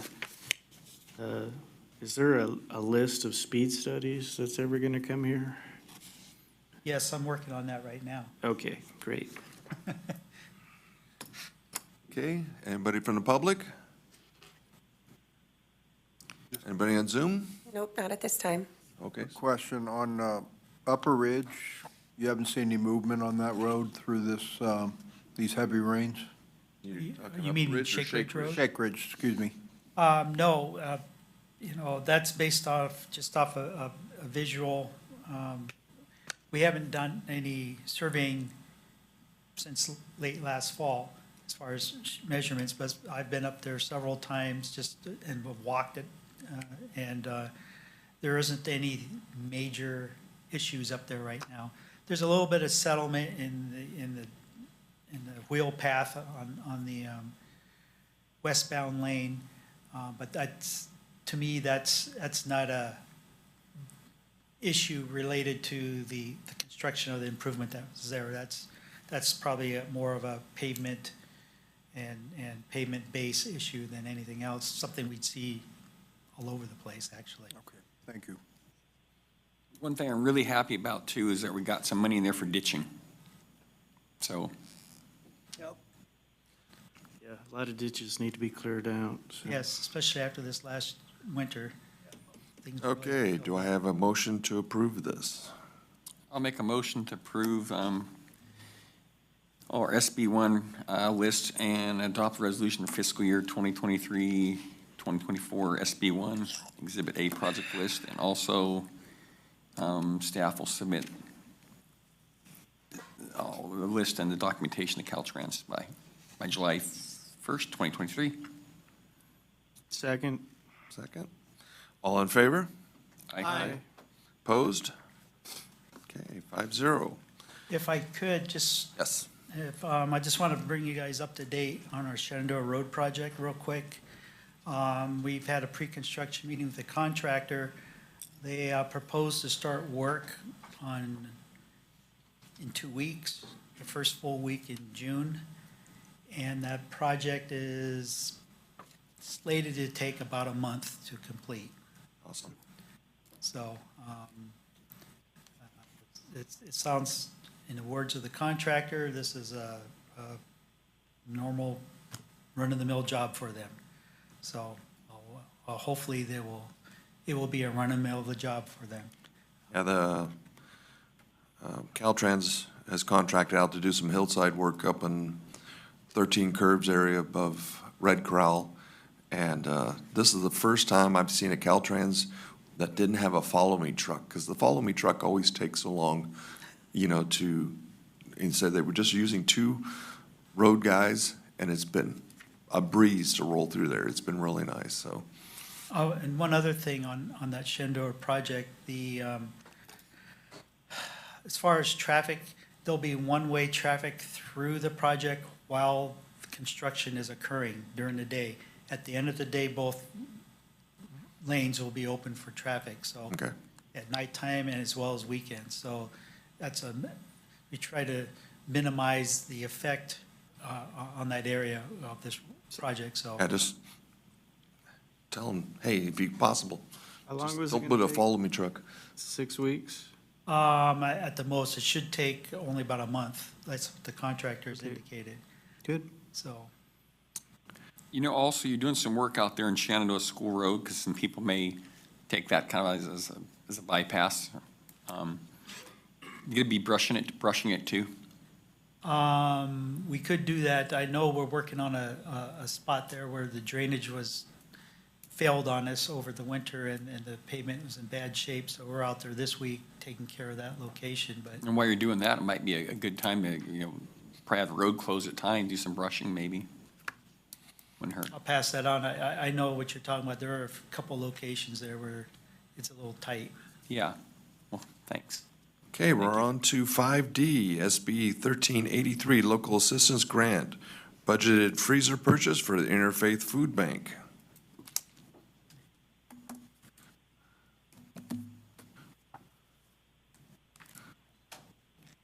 As we got chastised for not going to your empty bowls, I'll apologize, but I had a function to go to, so. It's okay. The date was moved and moved again because we had lots of complications, but it was a great event and it turned Awesome. out really well. So we're looking forward to next year, February. I had sheep weigh-ins to go to.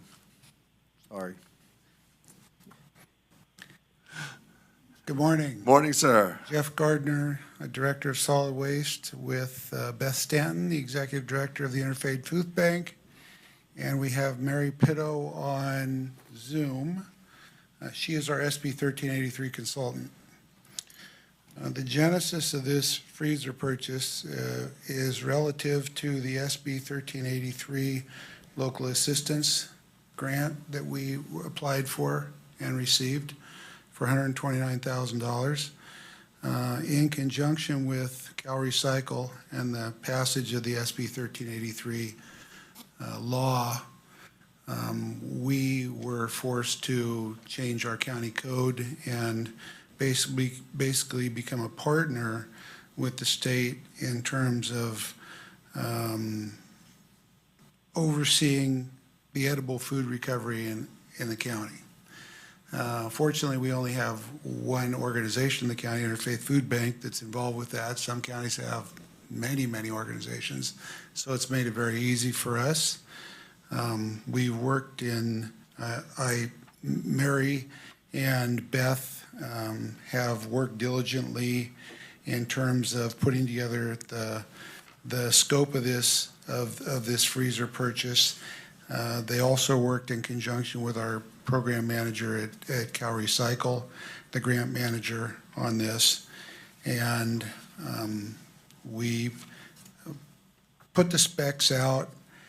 There, we discovered. I think I might can we get Mary online here? I think I'm going to let Mary discuss how we put the specs out and what was available in terms of freezers. Go ahead, Mary. Are you there, Mary? Sure. Can you hear me? Yes. Okay. We sent out specs for prefabricated freezers, outdoor freezers. And there were 4 companies that we found online, or I found online. We sent them out to each of the 4 companies. One of the companies switched it over to a local refrigeration place over in the Bay Area that represented two of the prefab companies. We did get the Polar King prefab.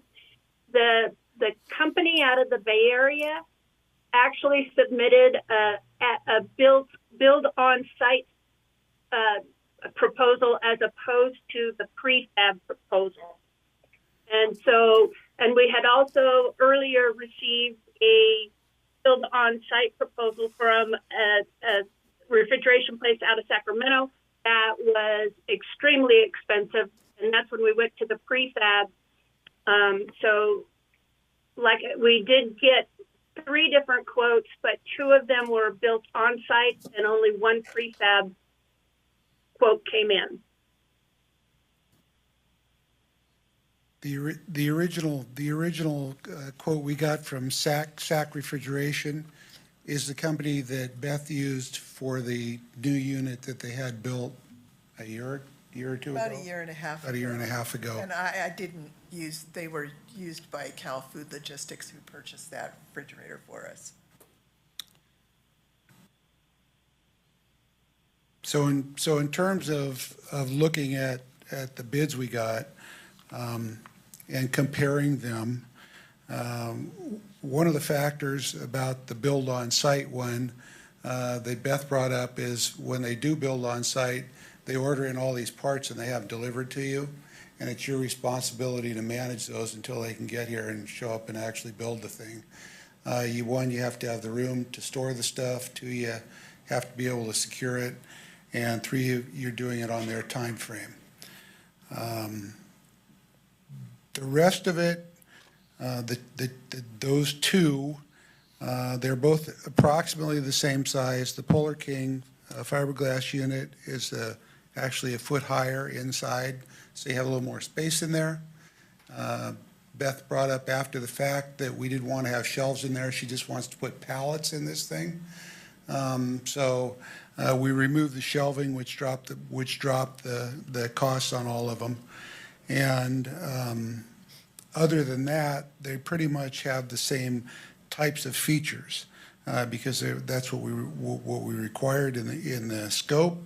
The significant difference with the Polar King model, the drop in site, just turnkey operation that they would bring here and actually unload off a truck, and we'd sort of just have an electrical outlet already pre-plugged, and then you just plug it in. Is the warranty factor was significantly better than the other one, than the build on site. So the cost is a little bit higher, and we have $85,000 in the budget for this, so both of them fit within the budget. The Polar King's a little bit better unit, probably. It's a little bit bigger, it has a better warranty, and in discussion with Beth and Mary, they thought that the Polar King would be the best one to go with. So that was the recommendation. Okay, to the supervisors? So the, driving the pallets in there, that's not gonna affect the floor? The floor is robust enough to whatever those trailers are that the pallets? Pallet jacks. Yeah, that's it. So the Polar King has a pallet jack duty floor that holds 5,000 pounds, and the other one didn't. And we would use only pallets in there. That's why we didn't need shelving. Okay. You know, question, just curious, why is the Interfaith Food Bank running another building? We're not renting another building. We got a capacity grant from the USDA and the Emergency Food Assistance Program 2 years ago to purchase a building, to turn it into a warehouse, which is only a warehouse and a little bit of administrative room. So you got a grant to actually purchase a building? Oh, we purchased the building. We got a grant. And in doing that, it enables us to do what we've been trying to do at the food bank, I've been talking about for 5-6 years now, in turning it into a client choice model. We were so stuffed, and any of you that have been up to the food bank know how stuffed it was inside, and you really couldn't move in there.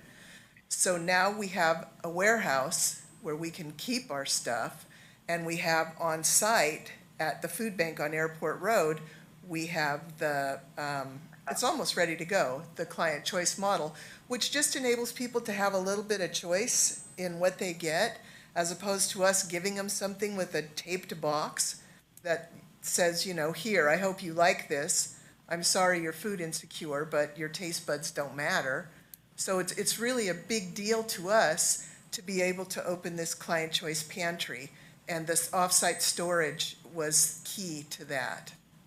It's just giving people a little dignity back.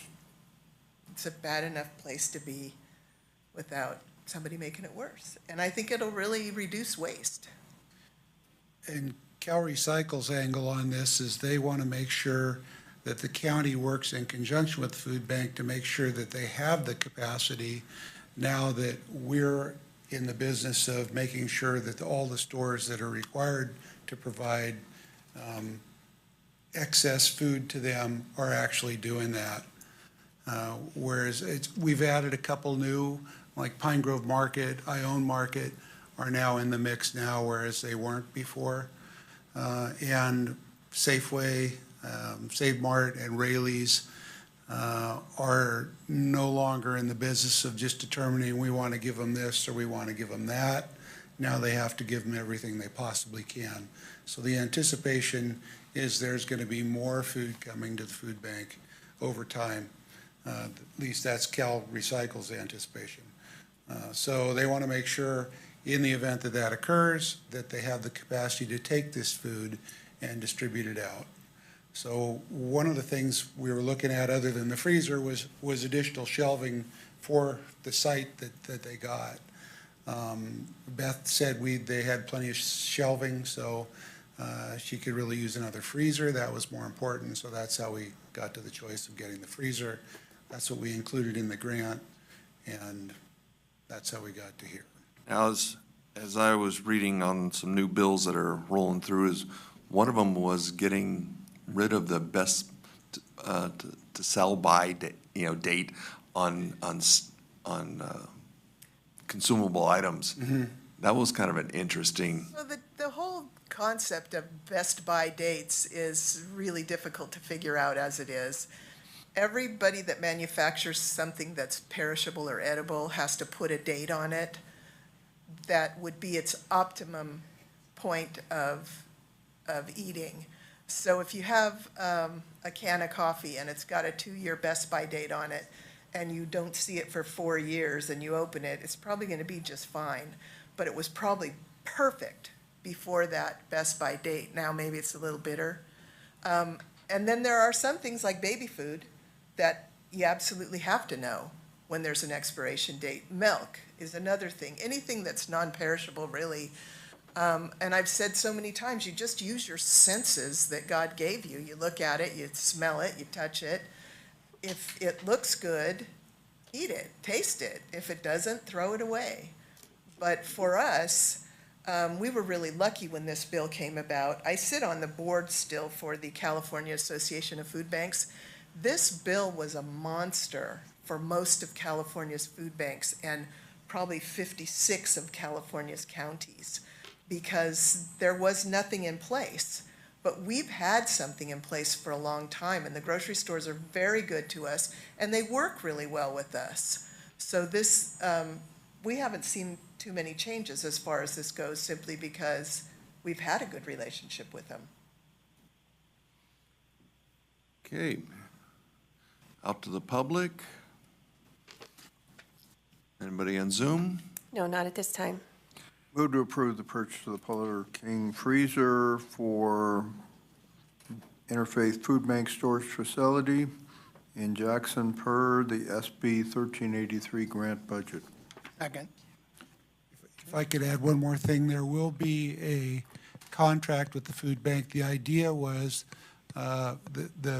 is that after 5 years, the county has to own the freezer for 5 years, but after that period of time, it will be donated to the food bank. It will go through the standard county process to do that. So we will be I have a contract created already. I sent it to Greg. Mary made a couple more changes, so I'll send it back, and that will be brought to the board. And after a 5-year period, we'll go through that process and it will get turned over to them. Before that, the state mandates that the county be able to use it if they need to, or have access to it if they need to. We don't anticipate that would be the situation, but that's part of the deal. Have to make repairs if they need to. Can't we get that compressor warranty up to 6 years? You know, and it's expensive, let me tell you, because we just lost the compressor on the freezer that they put in. Brian, you're familiar with that one that we put in at the food bank location. And they're expensive. It's just silly. Okay, all in favor? Aye. Aye. Opposed? 5-0. Thank you very much. Thank you. Have a wonderful rest of your day. You too. Now, when it's really hot, we'll know all to come down to the food bank. Come on down and you can work in the freezer. 5E, review and possible approval of May 9th Board of Supervisor meeting minutes and the May 12th Board of Supervisor meeting minutes. Special board meeting minutes. Special. Move approval with corrections. Most of them are minor. The one vote on the UCCE is listed as 302. It should be 320. I missed that, you're right. Do we have a second? I'll second. I think Frank was ahead of me. Thanks. Barely. Half a second. Okay, all in favor, say aye. Aye. Aye. Opposed? Okay, it's 5-0. This meeting concluded, and until Tuesday, June 13th, we're going to go back into closed session.